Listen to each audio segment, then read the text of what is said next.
Welcome to ETUK's The World This Week, but funnier.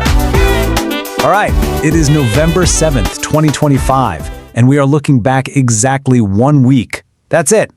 No ancient history here, folks. Just the freshly baked chaos from October 31st to right now.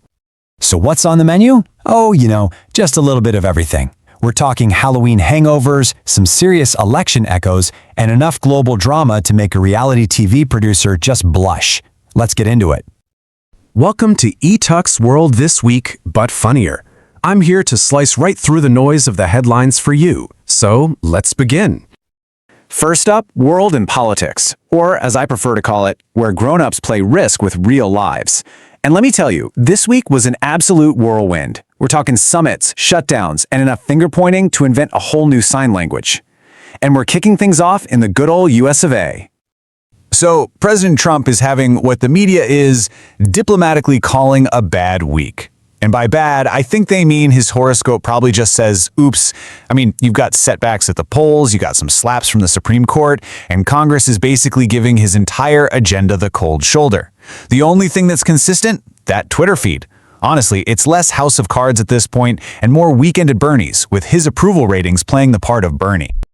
Meanwhile, across the pond, Europe is having a bit of an identity crisis. It's really a tale of two Europes, isn't it? On one hand, you've got the EU setting these super ambitious climate goals, trying to cut emissions faster than a new keto diet trend. But then you've got Latvia, where thousands protested as the government voted to pull out of the Istanbul Convention. You know, that kind of important treaty that protects women from domestic violence. Yeah, it's a pretty stark reminder that progress isn't always a straight line. And talk about contrast, let's shift focus for a second. Over in Mali, the situation is getting incredibly precarious. We're hearing reports that an Al-Qaeda affiliate is pretty much on the verge of a full-on takeover. And then, at the very same time, you have Egypt celebrating the grand opening of its massive new museum, showing off King Tut's treasures. I mean, wow, it's a week of crisis and culture, literally side by side. Hopping over to Asia, it was a week of some seriously high-stakes diplomacy. I mean, whiplash, anyone? The APEC summit wraps up on November 1st with a trade truce between Trump and Xi Jinping. Great! Then, they announced Trump's going to visit Beijing next year. Okay, but by the 7th, China's already pivoting, calling for talks on Iran's nuclear program to, and I'm paraphrasing here, prevent a full Oppenheimer sequel.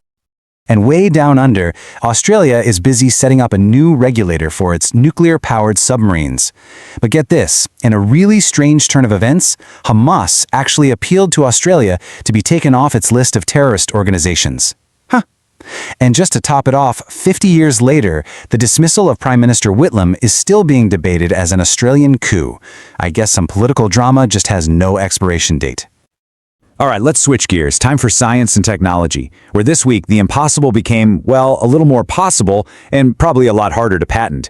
We saw some amazing breakthroughs and some hilarious blunders that just prove science is 1 part genius and maybe 2 parts whoops. So let's just start with the mic drop moment of the week, shall we? Scientists unveiled the world's first ever drug that targets cancer's so-called immortality gene, which of course begs the question, see, tumors have this really sneaky trick up their sleeve. It's an RNA loophole that lets them regenerate, kind of like a villain in a bad horror movie franchise that just won't die. So this new drug, it acts like a molecular assassin. It hunts down and destroys that specific RNA. And the early trials on leukemia cells? Super promising. It seems to eliminate the cancer cells without touching the healthy ones. Not to be outdone, other scientists went and managed to morph a common, everyday semiconductor into a superconductor at room temperature. Yeah, no more giant, expensive cryogenics needed. The team's lead put it perfectly. It's like giving a sloth a can of Red Bull, sudden speed demon. This could seriously turbocharge everything from quantum computers right down to your electric car. And speaking of racing, over in the new space race, NASA is getting a little sweaty. Turns out China's Chang'e program is lapping its Artemis mission. NASA's own chief admits it, saying, "They're not playing, we're still beta testing our boots." And of course, Elon Musk had to chime in, tweeting that the moon's big enough for everyone except bureaucrats. Look, if China wins this, just expect moon bases with dim sum vending machines. I'm calling it now. Okay, and on the darker side of tech, high-tech scam centers are absolutely exploding across Southeast Asia.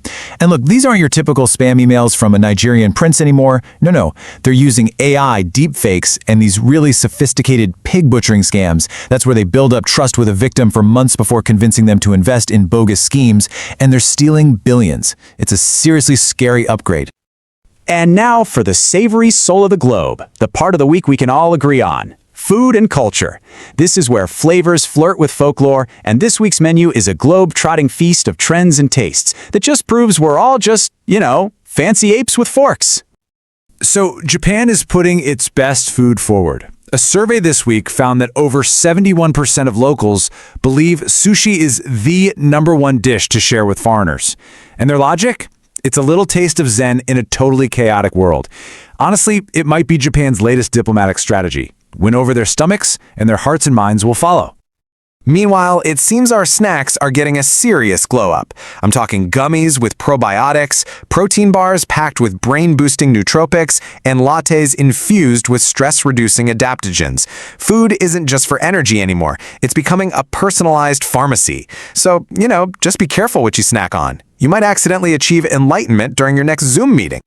And speaking of global conquests, South Korea's pop culture wave has officially washed over everything. The K-wave stranglehold is complete, K-dramas are dictating date nights worldwide, BTS is basically providing the blueprint for baby names, and kimchi is infiltrating every fusion restaurant from LA to Lagos. It's brilliant, really.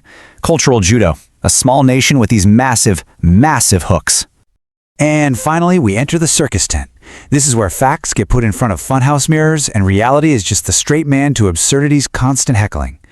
Welcome to the sideshow, folks. This is where common sense goes to retire. First up, a tale of sweet, financially rewarding revenge. A woman won over $15,400 from the lottery. Now, she used the same numbers she's been playing for 6 years. Her secret, as she put it, I picked him from my ex's license plate. Revenge is a ticket that cashes. You'll love to see it.